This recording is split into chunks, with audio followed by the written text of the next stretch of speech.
Robert Mondavi is widely known as the pioneer of quality in today's Napa Valley.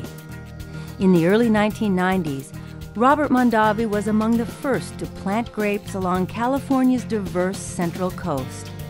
Now Robert Mondavi is showcasing the exceptional quality of these vineyards with Solaire by Robert Mondavi. What was attractive about this particular area was the fact that it was very distinctly different than Napa. Robert Mondavi, what he was looking for is to have two distinctly different types of wines to give the consumer. The fruit characters that we get are brighter for the most part. The wines are a little more lively and expressive than the bigger wines from Napa Valley. The wines of Solaire by Robert Mondavi spotlight the finest vineyards along California's emerging Central Coast region. Solaire by Robert Mondavi Chardonnay is sourced from the cool Santa Lucia Highlands appellation, about 35 miles south of Monterey Bay.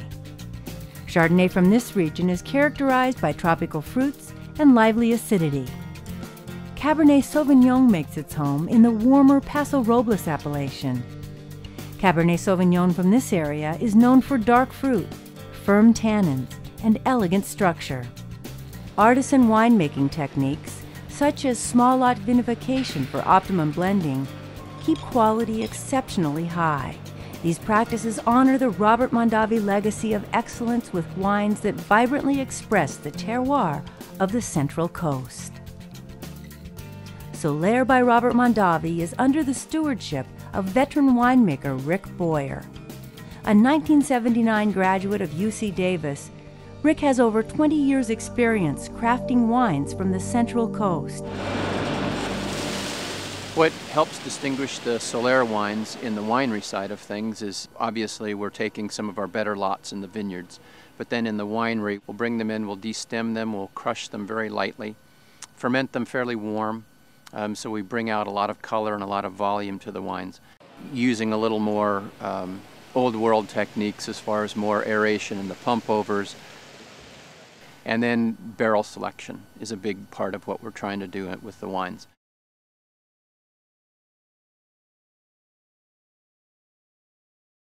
We're in our Bianchi vineyard, which is in the Santa Lucia Highlands of Monterey County. We're about 30 miles south of the Monterey Bay. Typically in the highlands here, we'll grow cool climate grapes, which are Chardonnay, Pinot Noir, Pinot Gris, Riesling, Muscat varieties. What happens each day is the fog starts to burn off 10:30, 11 o'clock in the morning. Then Paso Robles starts to heat up, air starts to rise, starts to pull the cool air off the bay. So we've had a couple hours of really nice sunshine, and then the wind starts to come up. And what that does is it allows a long, slow growing season. We get a lot of tropical characters here. We get a lot of pineapple, mango, kind of peachy characters. And then a different, one part of the ranch is very rocky, and so we get a lot of citrus characters out of that.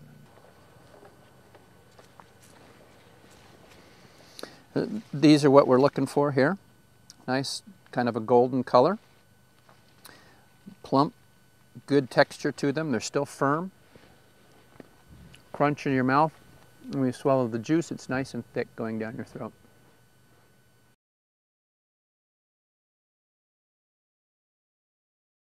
Well, today we're in our Pine Creek vineyard, which is further south from the Santa Lucia Highlands, about 30 minutes south. Much warmer down here. What makes this different than the Highlands area is the sun and the heat that we get each day. We're about 15 to 20 degrees on average warmer in the summertime than we are up at the Highlands, and in general that allows you to ripen warmer climate grapes. Cabernet, Merlot, Cab Franc, Petit Verdot, and Malbec down here. That's what we have planted in this vineyard. The conditions down here that we have are warmer than up north, and what we get out of the fruit down here is we get a lot of dark fruits, a lot of black fruits. We get black raspberry, blackberry, black cherry, and it makes for a very chunky wine in your mouth. It's very, very rich, very full, with that bright fruit character to it. With the Solaire wines, that's what we're looking for again, is trying to reflect the vineyards and where the wines come from, not necessarily manipulating the wines as much as letting the vineyard show through them.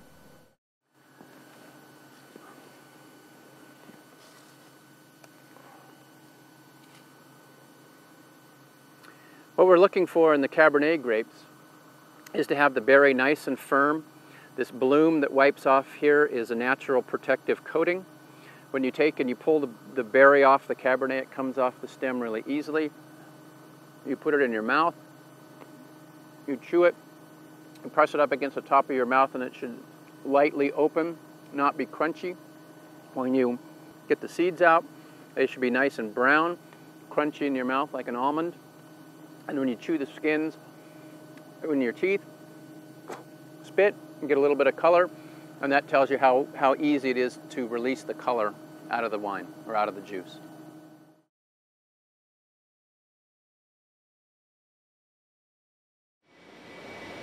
Well, not only is it important what we do out in the vineyards, it's also very important what we do here in the winery. What's important about the barrels is each type of barrel gives different flavors. And so what we're trying to do is have different producers give us different characteristics and different textures within the overall whole of the blend, just like a chef would or just like a painter would, using many different pieces in order to get a whole. So we have Dargaud Jaglet.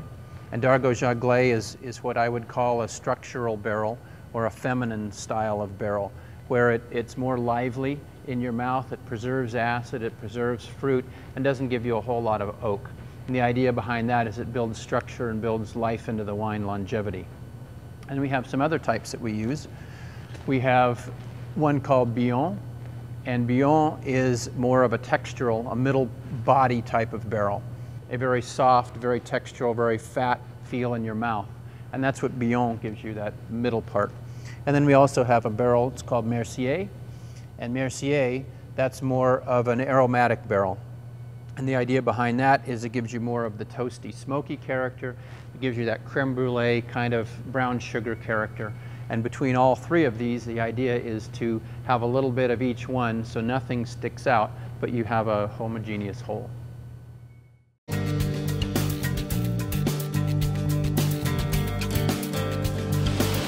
We're making wine from grapes. We're not making wine from other things, and we're not trying to manipulate the product. What we're trying to do is have the grapes speak to where they came from and what they are.